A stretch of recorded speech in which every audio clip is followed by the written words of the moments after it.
اعوذ باللہ من الشیطان الرجیم بسم اللہ الرحمن الرحیم الحمد للہ رب العالمین الصلاة والسلام علی اشرف الخلق محمد وآلہ الطیبین الطاہرین وعجل فرجہم۔ ہماری بات چل رہی ہے تقلید کے بارے میں، اور گفتگو ہماری چل رہی تھی کل ان شرائط کی توجیہ کے بارے میں، یا ان شرائط کی توضیح کے بارے میں کہ جو مرجع تقلید میں ہونے چاہیے، جو شرائط مرجع تقلید میں پائے جاتے ہیں ان کی توضیح میں ہمارا بیان چل رہا تھا۔ ان میں ہم نے 3 کل پڑھے تھے، اور انشاءاللہ چوتھی چیز اب ہم یعنی شرح کے ساتھ پڑھ رہے ہیں انشاءاللہ۔ کہہ رہے ہیں کہ کسی کے بر تقلید میت باقی ماندے است۔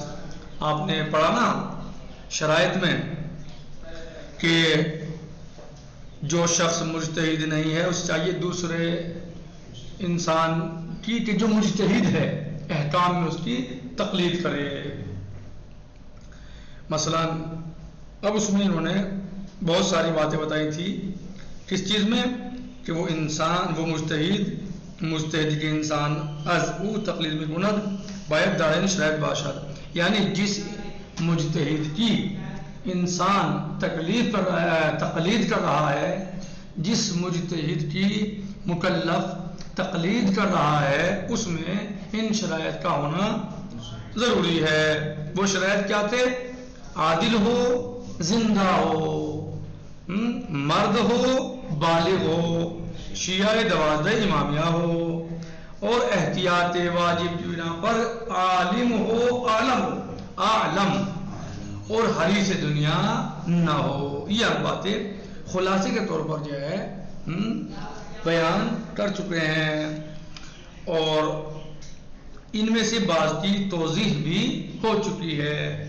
آج ہم چوتھی چیز کے جو بتا رہے ہیں وہ یہ ہے، کسی کے بر تقلید میت باقی ماندے است، جو شخص میت کی تقلید پر باقی ہے، یعنی کہ انسان کسی مجتہد کی تقلید کر رہا تھا اور اس مجتہد کو موت آ گئی، وہ انتقال فرما گئے، موت برحق ہے، انتقال فرما گئے، تو اب وہ شخص یعنی یہ مکلف یعنی یہ مقلد کون سے مسائل میں اس کی تقلید پر باقی رہ سکتا ہے، اور کن مسائل میں اس کی تقلید پر باقی نہیں رہے گا بلکہ زندہ مجتہد کی طرف رجوع کرے گا۔ کہتے ہیں کہ کسی کے بر تقلید میت باقی ماندے است، وہ شخص کے جو میت کی تقلید پر باقی ہے، یعنی ایسے مجتہد کی تقلید پر باقی ہے جو دنیا سے رحلت فرما چکے، رخصت ہو چکے، در مسائل کے میت درنا فتویٰ نہ دارد، ان مسائل میں کہ جن میں یہ مجتہد اس دنیا سے جا چکا ہے فتویٰ نہیں رکھتا، یعنی اس نے ان مسائل میں فتویٰ نہیں دیا تھا۔ وہ ہم چنین مسائل جدید، اور اسی طریقے سے جدید مسائل بھی، یعنی وہ مسائل جو اس کے سامنے نہیں تھے، نئے مسائل بہت سے آئے ہیں، یا بہت سے نئے مسئلوں کی ضرورت پڑی ہے مکلف کو، مقلد کو، تو مثلا مانند جنگ و صلح، جیسے جنگ اور صلح کے مسائل، مثلا باید از مجتہد زندہ تقلید کناد، تو اس شخص کو چاہیے کہ زندہ مجتہد کی تقلید کرے، یعنی جو شخص کسی مردہ مجتہد کی، ایسے مجتہد کی جو دنیا سے رخصت ہو چکا تقلید کر رہا ہے، اور اب اسے کن مسائل میں زندہ مجتہد کی تقلید کرنا چاہیے؟ کہتے ہیں کہ ان مسائل میں جن میں فتویٰ نہیں دیا ہے، اور اسی طریقے سے ان مسائل میں جو نئے مسائل ہیں، جنگ یا سلو کے مثلا جنگ و سلو کے مسائل، تو اس مقلد کو چاہیے کہ یہ زندہ مجتہد کی تقلید کرے۔ کہاں نہیں کر سکتا یہ مردہ مجتہد کی تقلید؟ اگر اس کا اگر جس تقلید کر رہا ہے وہ زندہ ہو، جی جس کی تقلید کر رہا ہے وہ زندہ ہے، اس کی تقلید کرے وہ تو صحیح ہے، یعنی مردہ مجتہد کی تقلید کر سکتا ہے، لیکن کہاں نہیں کر سکتا؟ کن مسائل میں؟ جن مسائل میں مردہ مجتہد کا یا دنیا سے رخصت ہونے والے مجتہد کا فتویٰ موجود نہیں ہے، ان میں وہ کیا کرے؟ زندہ مجتہد کی تقلید کرے۔ یا ان مسائل میں جو نئے درپیش آئے ہیں، صحیح، تو اب اسے چاہیے کہ ان زندہ مجتہد کی تقلید کرے، اس کی طرف رجوع کرے۔ بات واضح ہے؟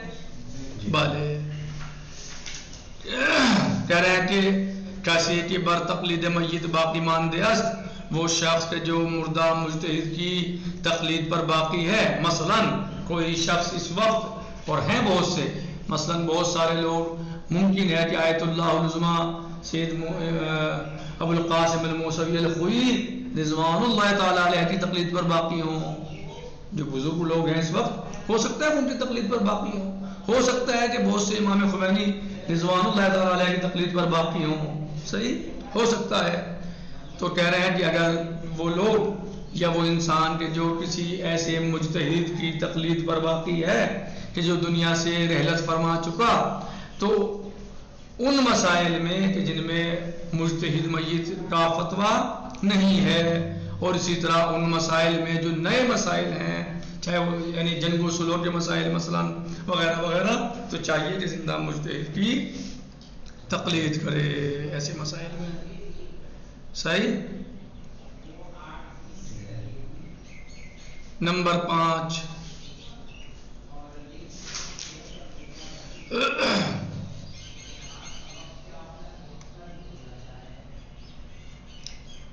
مجتہد کے انسان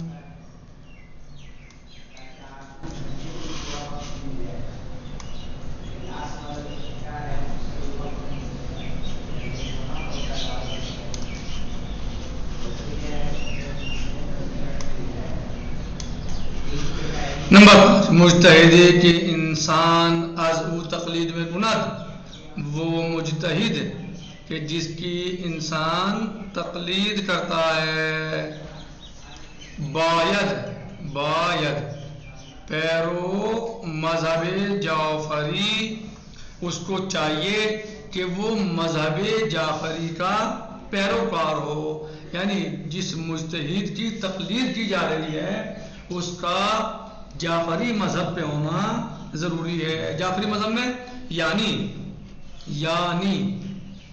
شیعہ 12 امامی باشد، یعنی جس شخص کی تقلید کی جا رہی ہے اس کا مذہب جعفری پر ہونا ضروری ہے۔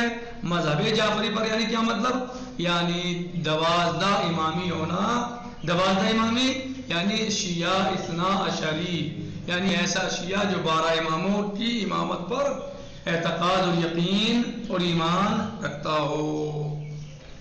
پس شیعان نمی توانند در احکام، پس شیعہ نہیں کر سکتے احکام میں بفتوی علماء غیر 12 امامی عمل کنند، شیعہ نہیں کر سکتے، یعنی ان کے لیے جائز نہیں ہے کہ وہ احکام پر عمل کرنے میں ایسے علماء کے فتووں پر عمل کریں جو شیعہ 12 نہیں ہیں، یعنی شیعہ 12 مجتہد کا ہونا ضروری ہے، یعنی 12 اماموں کی امامت پر اس کا اعتقاد اور یقین ضروری ہے۔ یہ بھی نہیں ہے صرف جو 12 اماموں کو مانتا ہو، کیسے مانتا ہو؟ یعنی جیسے اور دوسرے لوگ مانتے ہیں کہ بھائی ہمارا کہ امام محمد تقی علیہ السلام، امام علی نقی علیہ السلام، امام رضا علیہ السلام، امام کاظم علیہ السلام، یعنی تمام علماء جو اسلام کے علماء ہیں، جو علماء اسلام ہیں، چاہے وہ کسی مذہب سے ہوں، اہل بیت علیہ السلام سے وہ محبت بھی کرتے ہیں اور ان کو افضل بھی مانتے ہیں، اپنے وقت میں سب سے بڑا عالم مانتے ہیں، اپنے وقت کا سب سے بڑا زاہد مانتے ہیں، یعنی جس امام کا زمانہ ہے اس امام کو وہ اس وقت کا سب سے بڑا عالم بھی مانتے ہیں، سب سے بڑا متقی پرہیزگار بھی مانتے ہیں۔ تو یہ ماننا کافی نہیں ہے کہ صرف ان کو متقی پرہیزگار مانتا ہو، عالم مانتا ہو، نہ، بلکہ ان کی امامت پر یقین رکھتا ہو، اعتقاد رکھتا ہو، یعنی مولا متقیان علی علیہ السلام سے لے کر آخری امام زمانہ عجل اللہ تعالی فرجہ الشریف تک باقاعدہ ان کی امامت پر اعتقاد رکھتا ہو۔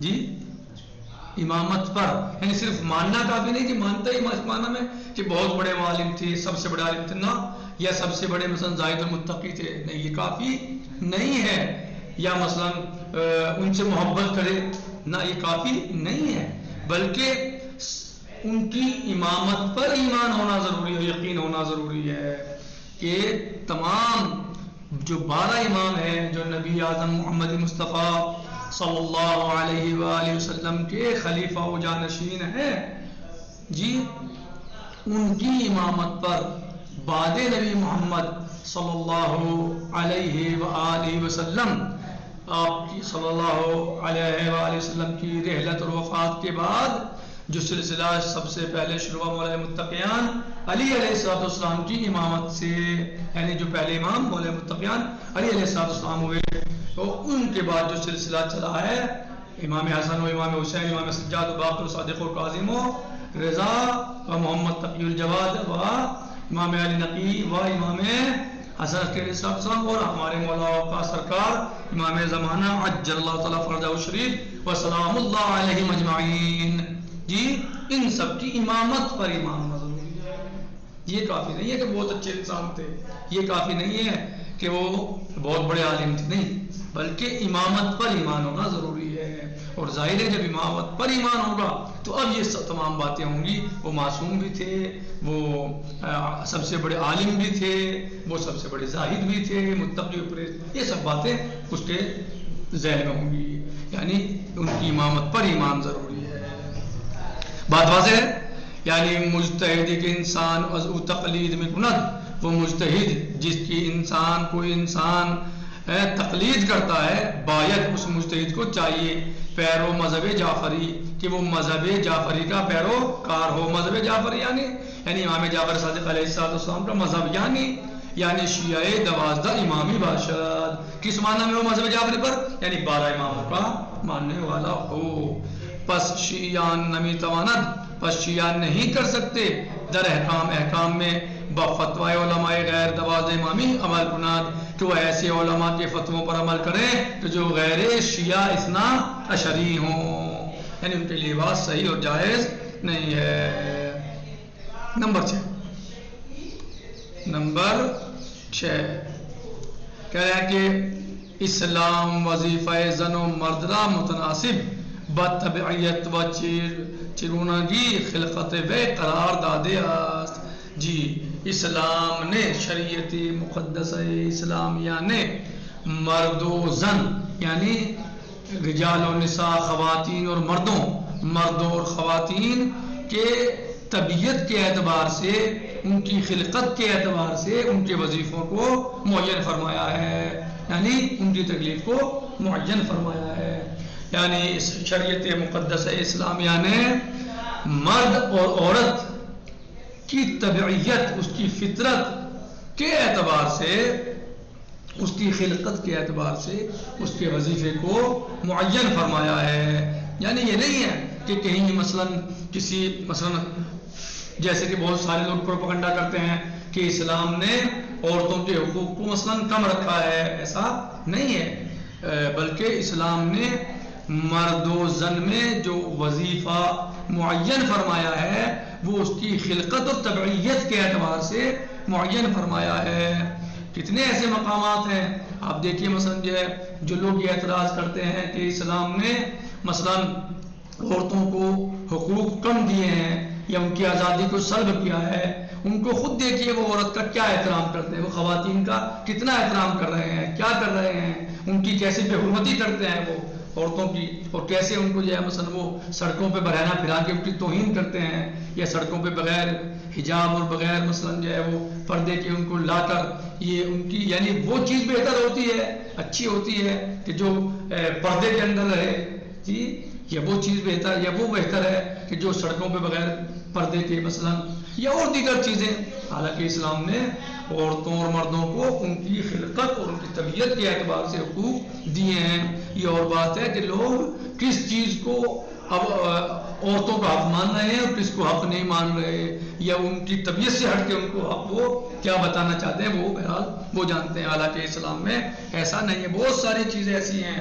صحیح ہے، یعنی نبی اعظم محمد مصطفیٰ صلی اللہ علیہ وآلہ وسلم نے حضرت فاطمہ سلام اللہ علیہ کا کس قدر احترام فرمایا.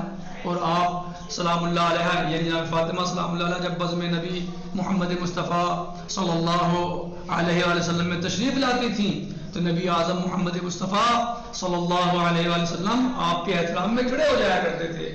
یہ وہ زمانہ تھا، اس سے پہلے وہ زمانہ تھا جب عرب کے بدو اور جاہل بچیوں کو درگور زندہ درگور کیا کرتے تھے، جب بچیوں کے ہونے پہ انہیں احساس اور افسوس ہوتا تھا جی لڑکیوں کے ہونے پر. لیکن ایسے ماحول میں نبی اعظم نے اپنی بیٹی کی تعظیم کر کے بتایا کہ اسلام بچیوں اور خواتین کے حقوق کو جی تمام دیگر افکار اور مذاہب اور مکاتب سے زیادہ مانتا اور زیادہ عورتوں کے حقوق کا احترام کرتا ہے. اس کے علاوہ آپ دیکھیے پوری فقہ بھری میں جو ہے خواتین کے احکام موجود ہیں. تو کون سا حق سلب ہوا ہے خواتین کا؟ نہیں، بلکہ خواتین کو وہ حقوق دیے گئے ہیں جن کی وہ مستحق تھیں، اور جو ان کا مثلا بعض لوگ اعتراض کرتے ہیں. حالانکہ یہ بات میں یہاں پر یعنی میں نے قوسین بیان کر رہا ہوں، موضوع میرا یہ نہیں ہے، لیکن چونکہ آ گیا تو اس لیے بیان کرنا پڑ رہا ہے. بعض لوگ کہتے ہیں کہ اسلام نے عورتوں اور خواتین کو میراث میں ان کا کم حصہ رکھا ہے. قرآن مجید میں موجود ہے، کیا موجود ہے؟ وَلِلذَّكَرِ مِثْلُ حَظِّ الْأُنثَيَيْنِ، یعنی ایک مرد کا حصہ دو عورتوں کے برابر ہے. یعنی ایک مرد اور دو عورتیں میراث میں برابر ہیں. یعنی جتنا حصہ جتنی چیز دو عورتوں کو ملے گی اتنی ایک مرد کو ملے گی. تو بعض کج فہم اور کم فکر لوگ اعتراض کرتے ہیں مثلا اس مسئلے میں بھی اسلام کے اوپر کہ اسلام نے عورتوں کو کمزور رکھا ہے. حالانکہ ایسا نہیں ہے. ٹھیک ہے، اسلام نے عورتوں کے حصے کو مرد سے آدھا رکھا ہے، لیکن عورت کے اوپر کوئی ذمہ داری بھی نہیں رکھی ہے. اگر مرد کو دوہرا حصہ مل گیا میراث میں تو اس کے اوپر ذمہ داریاں بھی کتنی ہیں، کتنے حقوق اس کے اوپر رکھے گئے ہیں، جبکہ خواتین کے اوپر کوئی حق نہیں ہے اس کے اوپر. یعنی اگر کوئی انسان یعنی شادی شدہ ہے تو اس مرد کے اوپر اس کی بیوی جو عورت ہے اس کی بیوی کیا نان و نفقہ کس کے اوپر واجب ہے؟ مرد کے اوپر، شوہر کے اوپر. کیا بیویوں کے اوپر شوہروں کا نفقہ واجب ہے؟ نہیں، شوہر کے اوپر واجب ہے. کیا بچوں کے لیے مثلا جو ہے وہ غذا یا کھانے کا انتظام کرنا بیوی کے اوپر واجب ہے؟ یعنی بچوں کی ماں کے اوپر واجب ہے کہ وہ انتظام کرے، یا باپ کے اوپر واجب ہے؟ باپ کے اوپر ہے. کون انتظام کرتا ہے؟ باپ کرتا ہے.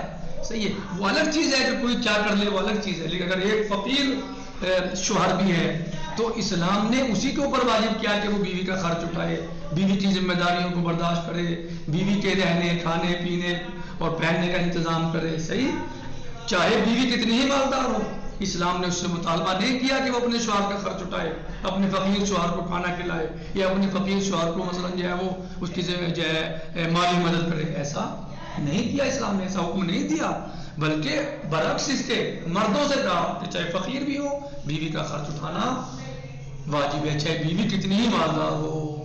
صحیح. یہ اور بات ہے کہ وہ انسان کا آپس کا معاملہ ہے کہ بیوی اپنے شوہر پر کیا مثلا جو ہے وہ کتنا دے دے، اس کو کیا نہ دے دے، وہ الگ مسئلہ ہے، لیکن واجب نہیں ہے. واجب کس کے اوپر ہے؟ شوہر کے اوپر واجب ہے. یعنی ایک میراث کو جو ہے وہ اسلام نے مثلاً اگر ڈبل کر دیا ہے مرد کی تو کتنے حقوق اس کے پیچھے لگا دیے ہیں اور کتنی ذمہ داریاں اس کے اوپر جو ہے اسلام نے عائد کی ہیں جو خواتین پر نہیں ہوتی. تو یہ کج فہم اور تنگ نظر لوگ ایک چیز کو دیکھتے ہیں اور باقی بہت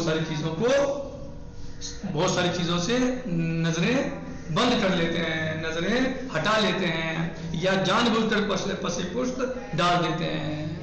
یعنی میراث میں اگر اسلام نے عورتوں کو زیادہ حصہ دیا، مردوں کو زیادہ حصہ دیا اور عورتوں کو آدھا حصہ دیا تو کتنی ساری ذمہ داری مردوں کے پیچھے لگا دی ہے، اس پہ غور نہیں کی جاتی.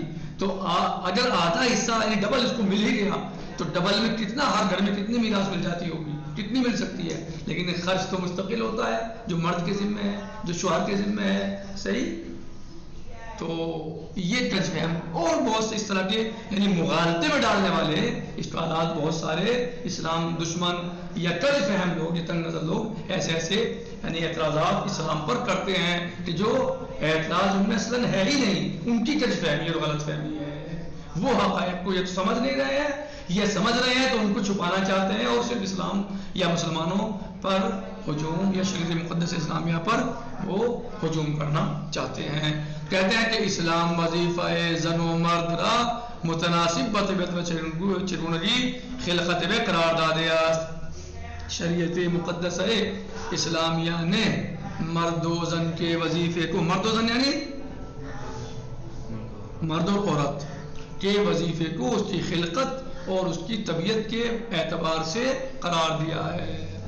برداشتن مسئولیت بسیار خطیر و سنگین، مرجیت از دوش بانوان یعنی مرجیت جیسی سنگین بھاری مشکل کو از دوش بانوان یعنی خواتین کے دوش سے سلب آزادی از انہا نیست. یعنی اگر اسلام نے یہ کہا کہ مجتہد کے لیے ضروری ہے کہ وہ مرد ہو، یعنی مجتہد یعنی مرجع تقلید، یعنی مرجع تقلید کے لیے ضروری ہے کہ وہ مرد ہو. اگر اسلام نے اس اہم ذمہ داری کو مرد کے اوپر سونپا ہے تو اس کا مطلب یہ نہیں ہے کہ اس نے عورتوں کے حقوق کو سلب کر دیا ہے. یہ تو ذمہ داری ہے، یہ ذمہ داری ہے، اس میں حلوہ نہیں بٹ رہا ہے، اس میں جو ہے وہ کوئی ایسے یعنی عہدے نہیں بٹ رہے ہیں. یہ تو ذمہ داری ہے، مسئولیت ہے.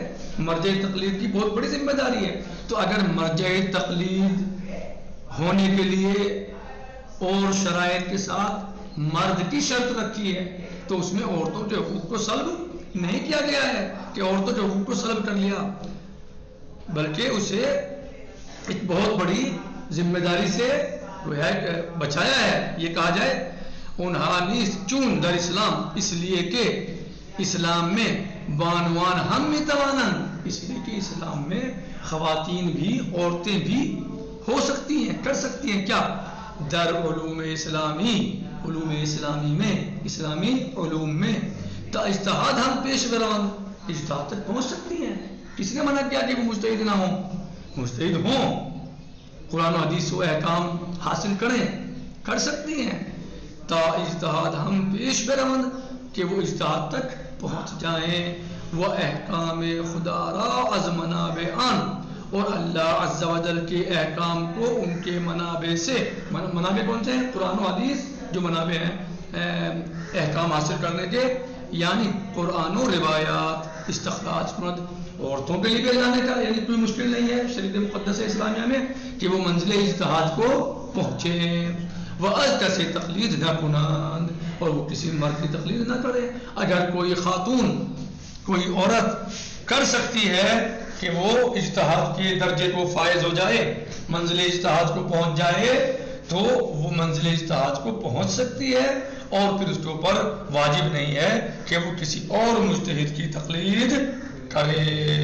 پھر اس کے اوپر واجب نہیں ہے کہ وہ کسی مجتہد کی تقلید کرے، بلکہ کیا خود اپنے آپ احکام الہی کو حاصل کرے اور اس پر عمل کرے.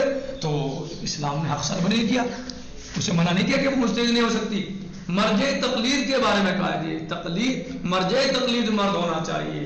مجتہد عورت بھی مجتہدہ ہو سکتی ہے عورت، وہ احکام پڑھے. جیسا کہ آپ دیکھتے ہیں کہ آج ہمارے حوزات علمیہ میں جہاں حوزات علمیہ تو لاکھوں پڑھا رہے ہیں حوزات علمیہ میں طلاب کی تعلیم ہے، میں طالبات کی تعلیم بھی ہے، اور الحمدللہ عز و جل اللہ عز و جل کا شکر ہے کہ ہمیں کہیں باہر کی مثال دینے کی ضرورت نہیں ہے.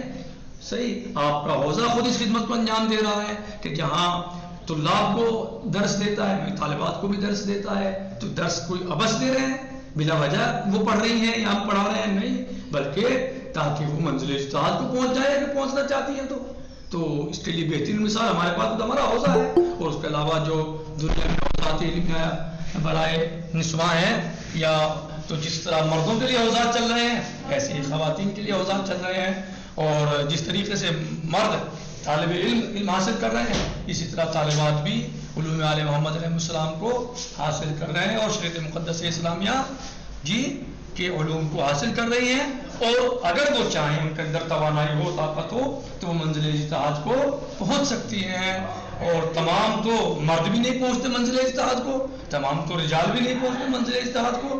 تو اسی طرح جس مرد میں ہمت اور طاقت اور قوت اور حوصلہ اور شوق ہے کہ وہ منزل اجتہاد کو پہنچ جائے، اسی طرح اگر کوئی خاتون عورت چاہتی ہے کہ منزل اجتہاد کو پہنچے تو شریعت مقدس اسلامیہ میں کوئی منع نہیں ہے، بلکہ وسائل مہیا کیے گئے ہیں، حوزات علمیہ میں بنائے گئے ہیں، تعلیمات چل رہی ہیں، اور بہت ساری خواتین اور عورتیں تعلیم شریعت مقدس اسلامیہ حوزات علمیہ میں حاصل کر رہی ہیں. والحمدللہ رب العالمین، والسلام علیکم ورحمۃ اللہ وبرکاتہ. فی امان اللہ.